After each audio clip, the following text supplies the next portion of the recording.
Salut cher auditeur, c'est encore votre consultant formateur Monsieur Nyopo Daniel, directeur général de la chaîne YouTube GDA Consulting.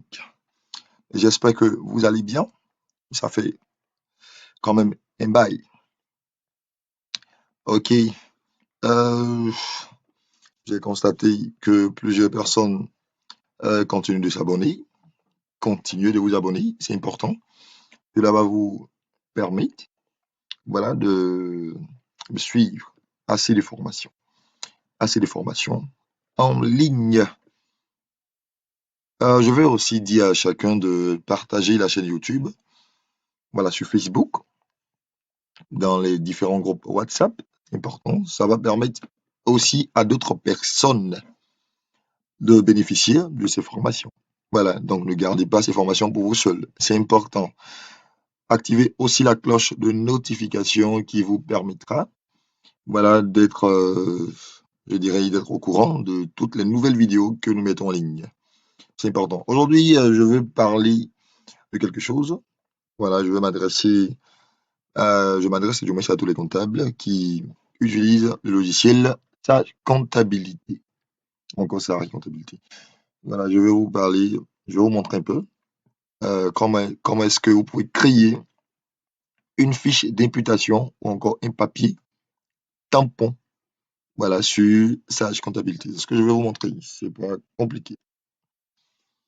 Ok, donc comme je le disais, aujourd'hui on va voir comment créer une fiche d'imputation ou un papier tampon sur Sage Comptabilité. Mais d'abord, c'est quoi une fiche d'imputation ou un papier tampon? Je précise. Une fiche d'imputation est un schéma d'écriture préenregistré. Préenregistré. Voilà. Je reprends. Une fiche d'imputation est un schéma d'écriture préenregistré qui est lié à une pièce comptable. Parce que voyez un peu. Parce que un comptable, normalement, passe les écritures sur la base de pièces comptables. Et donc, on peut préenregistrer des schémas d'écriture qui sont liés à des pièces comptables. Par exemple, à la facture d'achat ou à la facture de vente, la facture CIE ou la facture sur les signes, ainsi de suite. C'est ce qu'on appelle fiche d'imputation. En fait, c'est important de le faire parce que ça facilite le travail, ça facilite les comptabilisations, les enregistrements, ça facilite. Donc, voici pourquoi il faut avoir des fiches d'imputation ou des papiers tampons. Mais comment est-ce qu'on peut créer, je dirais, ces choses-là dans Sage Comptabilité? C'est ce que je vais vous montrer rapidement. OK. Donc, si vous êtes dans Sage, où est-ce qu'il faut partir? On vient dans le menu structure. Pourquoi? Parce que le menu structure est le menu qui permet de créer tout ce que tu veux créer, c'est dans structure. Donc, structure, et je cherche modèle, précisément modèle de saisie. Voilà. Et donc, il y a aucun modèle de saisie ici. Donc, pour ce faire, je fais nouveau. Voilà, comme ça, j'agrandis la fenêtre. OK. Et donc, c'est ici que tout va se faire. C'est important. On va le faire ici rapidement. Et puis, vous allez voir. En haut, je vois intitulé. Et donc, intitulé, c'est le nom de la fiche d'imputation, le nom du papier tampon. Donc, qu'est-ce que je peux faire? Je vais faire un truc simple, hein, voilà. Je vais considérer que je suis dans une entreprise qui achète et revend de la boisson. Voilà, qui achète et revend de la boisson. Ça peut être de la boisson alcoolisée, boisson gazeuse, ainsi de suite. L'essentiel, c'est un peu ça. Donc, je veux créer une fiche d'imputation qui sera liée à la facture d'achat de boisson. D'accord, donc je mets facture intitulée facture d'achat de boisson. Donc, c'est l'intitulé qui est là. Juste en bas, je vois type achat. Bon, je n'ai pas changé parce que c'est une opération d'achat. Sinon, quand je déroule, il y a autre, hein. Mais ça, c'est achat, donc je garde achat. Et puis, le code journal ici, je précise que c'est le journal achat. Et je clique dessus. Voilà. Donc, déjà dans notre tête, voici ce qu'il faut faire. Maintenant, dans les différentes colonnes, voici, nous avons les différentes colonnes. Vous voyez, les colonnes même ressemblent à un journal, au journal de Sage. Voilà, c'est comme ça, le journal se présente. Nous avons jour, numéro de pièce, numéro de facture, référence, ainsi de suite. Nous avons toutes ces choses. Voici comment on fait. Je clique d'abord au niveau du jour. C'est un schéma d'écriture que je veux mettre en place. un schéma d'écriture, il y a au moins deux lignes. Ou bien, c'est comme ça, il y a au moins deux lignes. Donc, il y a un compte que nous avons au débit, il y a un compte que nous avons au crédit. Voilà, au moins. Sinon, on peut avoir deux comptes au débit, trois comptes au crédit, ça va dépendre. L'essentiel, il y a au moins deux lignes. Donc, je pense que tout ce qui est facture d'achat de marchandises, parce que la boisson ici est une marchandise, tout ce qui est facture d'achat de marchandises, c'est pas compliqué, on peut préenregistrer le schéma facilement. Donc, au niveau du jour, je me pose la question. Le jour vient automatiquement ou bien je vais saisir le jour manuellement? Bon, pour que le jour vienne automatiquement, c'est un peu difficile, donc on va saisir manuellement le jour. Donc, quand c'est comme ça, regardez en haut ici, il y a des fonctions. Il y a des fonctions qui sont grisées, par contre, il y a des fonctions qui sont activées. Donc, pour le jour, vous devez cliquer sur saisir comme ça. Voilà, pour dire que vous allez saisir le jour manuellement. Saisir, c'est juste pour dire que je vais saisir le jour manuellement. C'est que quand je vais arriver dans le journal, je vais devoir saisir le jour manuellement. Donc, vous cliquez sur saisir pour afficher la main. Oui, la main, c'est un truc de manuel. Ok, quand je vais tabulation, je viens dans le numéro de pièces. Numéro de pièces, normalement, on peut laisser sage définir le numéro des pièces automatiquement. Donc, quand c'est comme ça, regardez, vous allez voir, il y a saisi, il y a répété, incrémenté. Non, non, c'est calculé. Calculé. Donc, vous mettez calculer, vous laissez la possibilité au logiciel de calculer automatiquement le numéro des pièces. Et ça va? Voilà, ça c'est important. Pour le jour, on ne peut pas faire ça comme ça, sinon ça va gâter. Voilà, donc je tabule. Bon, dans l'enregistrement des opérations, on n'a pas, bon, moi surtout, je n'utilise pas trop les couleurs numéro, facture et référence. Je n'utilise pas trop ça. Donc, je peux carrément laisser, donc je fais tabulation. Donc, c'est la main qui va rester pour dire que, bon, si quelqu'un veut saisir, il va saisir manuellement au niveau du numéro facture. Référence, pareil, je laisse. Mais au niveau du numéro compte, le numéro compte général, donc le premier compte, voilà, je pense que c'est le 71. À 71 achats de marchandises. Est-ce que vous voyez un peu? Voilà, je tabule. Voilà, 71, donc c'est le compte qui sera. Je vais débiter ce compte premièrement. Donc 71. Bon, la deuxième couleur, c'est le numéro de compte tiers. Bon, 71 n'est pas un compte tiers. Ce sont les comptes de la classe 4 qui sont des comptes tiers. Je saute ça. Au niveau de libellé, je peux mettre facture. Facture. Non, non, pas facture. Achat de boisson. Facture. Numéro. Et puis je mets saisie. Ça va? Donc, le libellé est défini de cette manière. Achat de boisson, facture numéro manuel. Vous voyez un peu. Ça veut dire que je, je, je donne la possibilité au logiciel de, de positionner le libellé. Achat de boisson, facture numéro. Maintenant, le numéro, c'est moi que je vais mettre. Je vais saisir ça manuellement. Est-ce que vous voyez? Voici pourquoi, après numéro, j'ai peut-être saisi pour mettre la main manuelle, pour dire que le numéro sera mis manuellement. C'est ce que ça veut dire, quoi. Voilà, je tabule. Pas besoin de mettre une date d'échéance parce que la date d'échéance, elle est mise lorsque nous avons un compte de la classe 4. Lorsque nous avons le tiers, c'est le tiers qui va payer. Voilà, ou c'est le tiers que nous allons payer. Donc, c'est au niveau du tiers, on peut parler d'échéance. Bon, le 71, quand on passe les écritures d'achat, il est débité. Donc, au niveau de débit, bon, je suis obligé de faire quoi? Saisir, je vais saisir le montant manuellement. Et quand je finis comme ça, je fais enregistrer. Et donc, je viens d'enregistrer la première ligne de ce schéma d'écriture. Bon, on n'a pas une seule ligne, on a plusieurs lignes quand il s'agit même d'un achat de marchandises. Et donc, c'est ce que je suis en train de faire au fur et à mesure. OK, dans la deuxième ligne, on ne va pas laisser manuel cette fois-ci, mais on va cliquer, regardez en haut ici, sur répéter. Au fait, répéter, c'est pour répéter l'information de la première ligne. C'est-à-dire que j'aimerais que le jour soit répété, le jour de la première ligne soit répété dans la deuxième ligne. Mais évidemment, c'est ça, parce que quand on passe les écritures, le jour de la première ligne est répété dans la deuxième ligne du moins. Et même dans la troisième, dans la quatrième, ainsi de suite. Ça va, donc je mets répéter comme ça. Deux bonhommes qui parlent de répétition. Voilà. Quand je fais tabulation, je viens au niveau du numéro des pièces. Je répète le numéro des pièces. Numéro facture, bon, moi, je ne travaille pas avec tout ça, donc je laisse. Numéro de compte, je ne répète pas. Mais quel est le deuxième compte que je peux avoir qui va suivre le 71 dans une facture d'achat de marchandises, le 75 pour les frais sur achat, tels que le transport, par exemple. Donc, le deuxième compte, je peux mettre 75 que je vais débiter. Voilà. Numéro de compte tiers, il n'y a rien à mettre. Ici, euh, au niveau de libellé, je peux faire encore répéter. Je vais répéter le libellé. Je répète le libellé, c'est important. Date d'échéance, rien. Débit manuel et le lien enregistré. Je suis en train de faire au fur et à mesure. Voilà, pour la troisième ligne, qu'est-ce que je peux mettre? On peut mettre la TVA parce que le fournisseur peut nous facturer la TVA, ce que vous voyez. Donc, si nous facture la TVA, il faudrait positionner la TVA au débit aussi.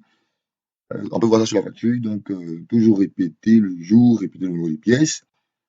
Voilà, au niveau du 75, je vais mettre en date 52 pour la TVA. Voilà, répéter le libellé encore. Le montant, il est manuel.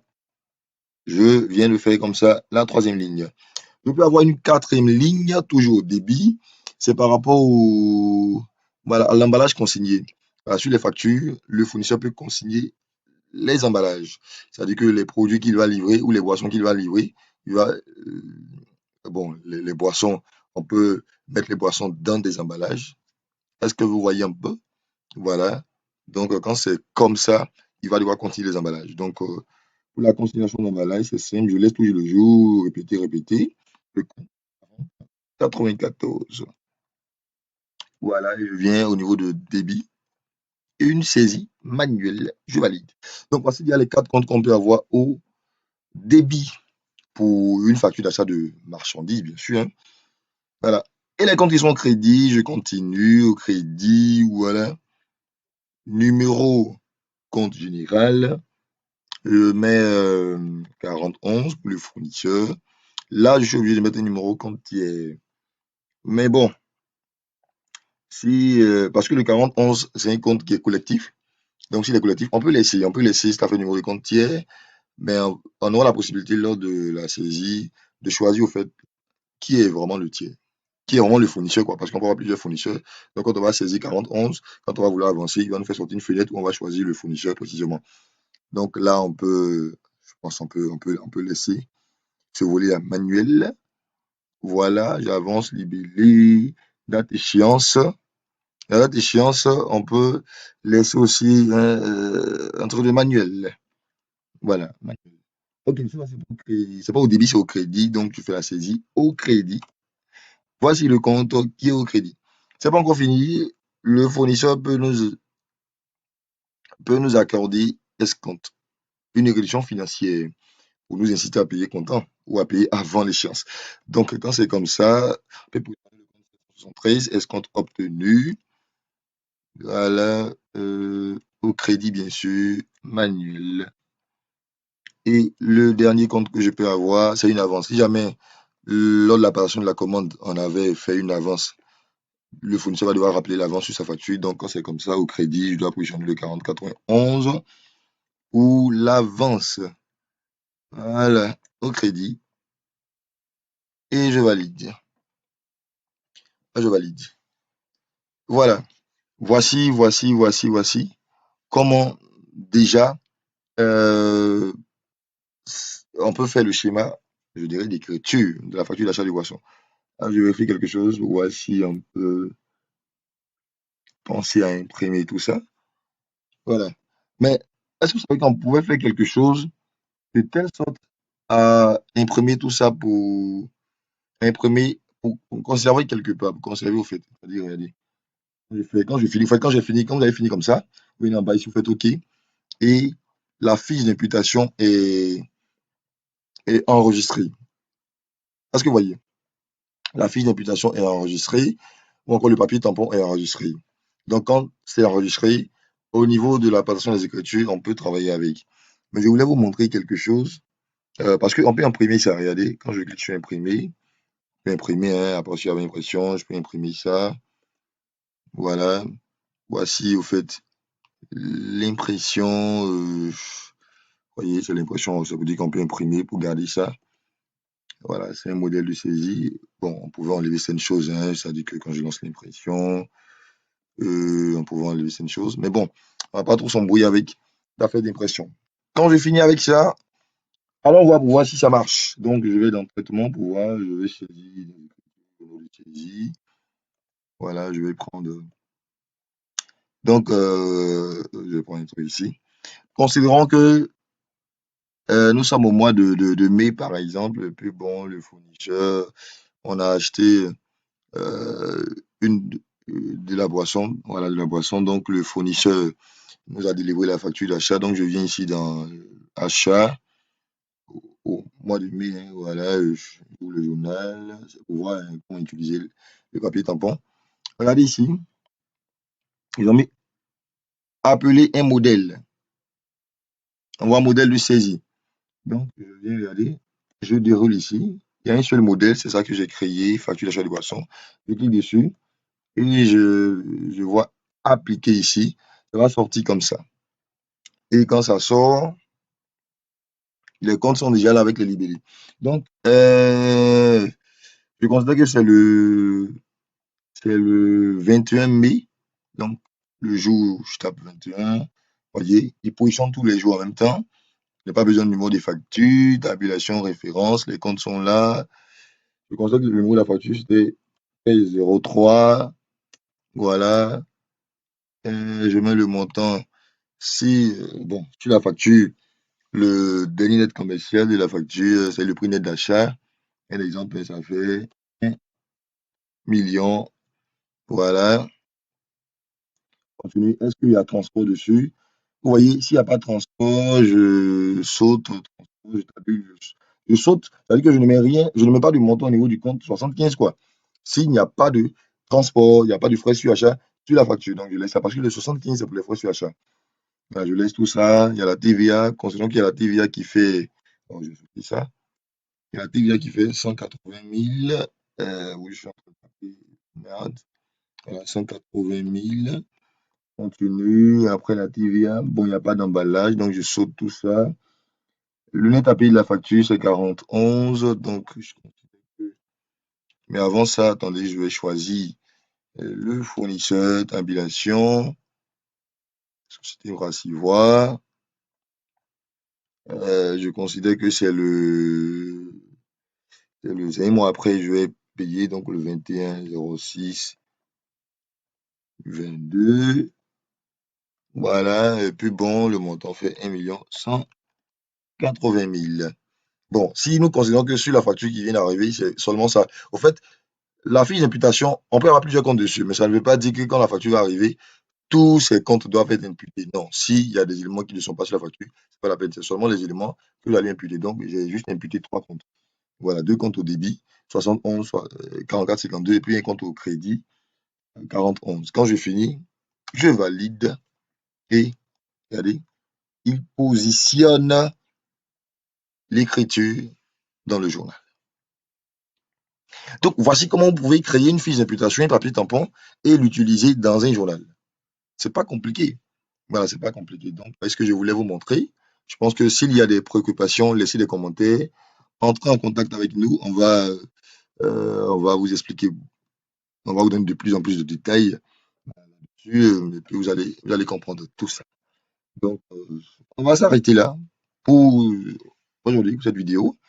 N'oubliez pas de toujours vous abonner, de toujours vous abonner, toujours vous abonner. Si vous voulez aussi une assistance en comptabilité, vous pouvez nous contacter. Assistance au niveau de la paie. Il y a beaucoup de choses qu'on peut faire. Si vous avez besoin de formation en présentiel, vous pouvez nous contacter. On peut se déplacer dans vos bureaux, tout ainsi de suite, et travailler avec vous. Donc, c'est à vous de voir. Donc, d'ici là, portez-vous bien et on sera la prochaine pour une autre vidéo.